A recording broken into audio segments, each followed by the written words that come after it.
हम देखते हैं गति के समीकरण। ठीक है, तो गति के 3 समीकरण होते हैं। पहला है v बराबर u प्लस ए टी। दूसरा समीकरण होता है s बराबर u T plus 1/2 A T का घात 2। उसके बाद होता है तीसरा समीकरण होता है v स्क्वायर बराबर u स्क्वायर प्लस 2as। ये देखो, ये 3 समीकरण होते हैं। ठीक है, जहाँ पर v को बोलते हैं अंतिम वेग,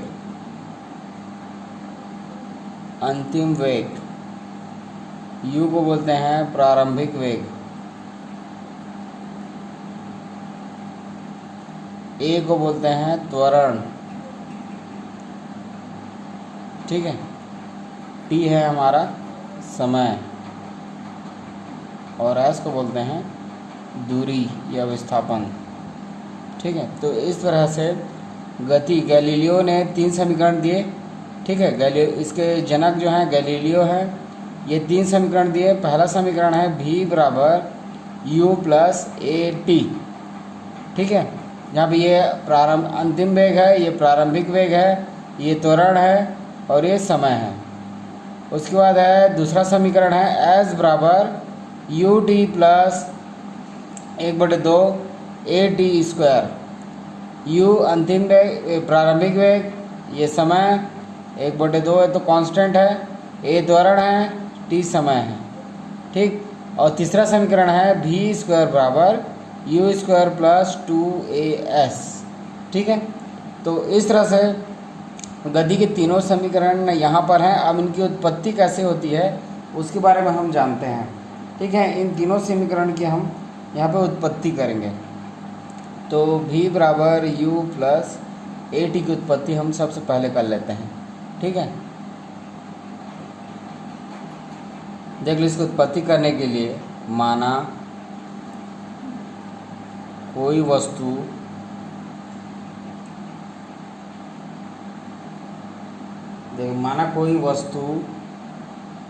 त्वरण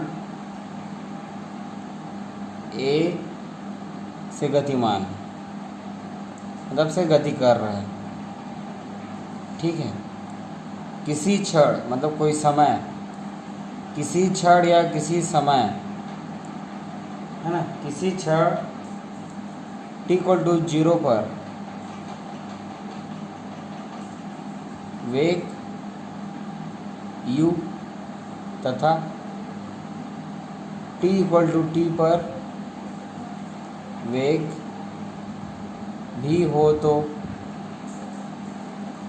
है ना, देख लेते हैं। कोई वस्तु त्वरण a से गतिमान है, किसी क्षण t=0 पर उसका प्रारंभिक वेग u है तथा t=t पर उसका अंतिम वेग v हो जाता है, तब त्वरण सूत्र क्या होता है त्वरण का? त्वरण बराबर वेग में परिवर्तन बटे लगा समय। वेग में परिवर्तन बटे लगा समय।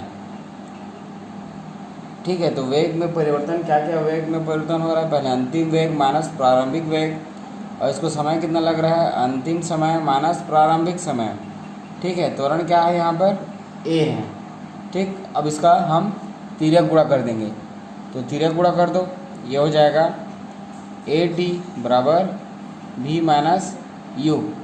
अब v बराबर हो जाएगा, u इधर आके प्लस हो जाएगा, मतलब ये बन जाएगा u प्लस ए टी। यही हमारा गति का पहला समीकरण है, इसकी उत्पत्ति है। ठीक है, अब हम इसी प्रकार से दूसरा समीकरण देख लेते हैं, गति का दूसरा समीकरण। तो दूसरा समीकरण कितना है? s बराबर U T plus half A T square. इसकी उत्पत्ति करना है ना, तो इसकी उत्पत्ति करने के लिए क्या करेंगे हम लोग जानते हैं औसत वेग।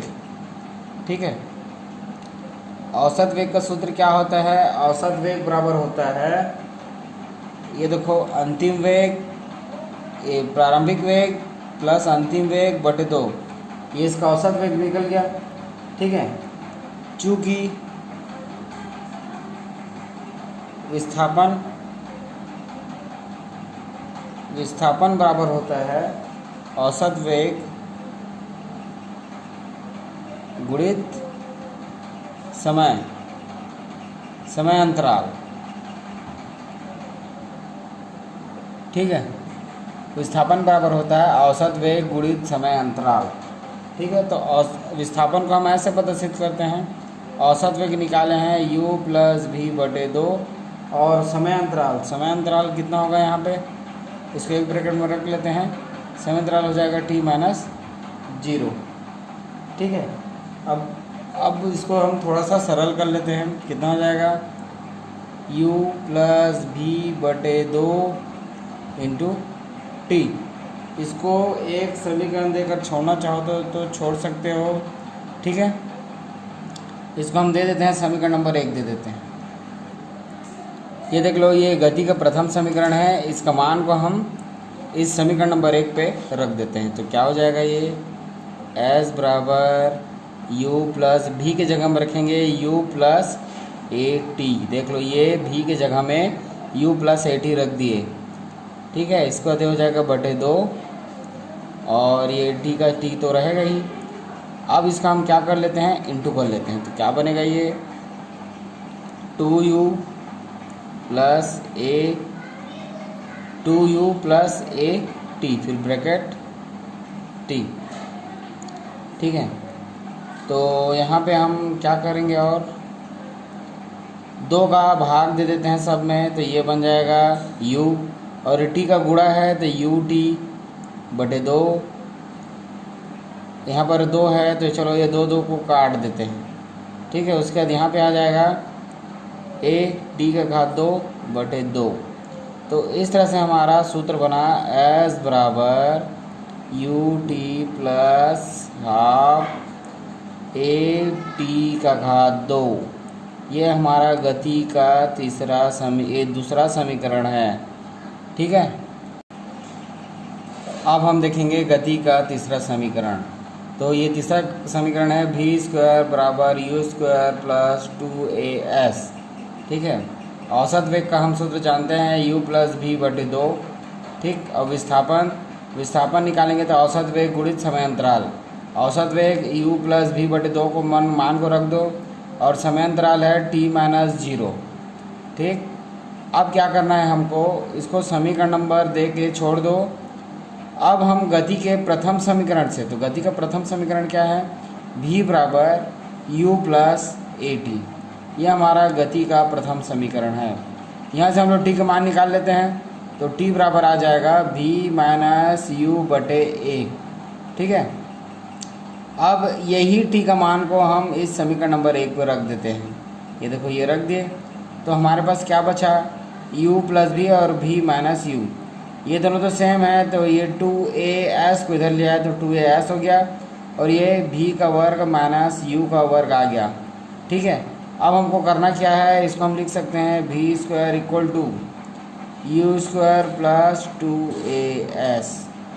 ठीक है, यही हमारा गति का थर्ड समीकरण है। तो इस तरह से हम इसको आसानी से समझ सकते हैं। ठीक है।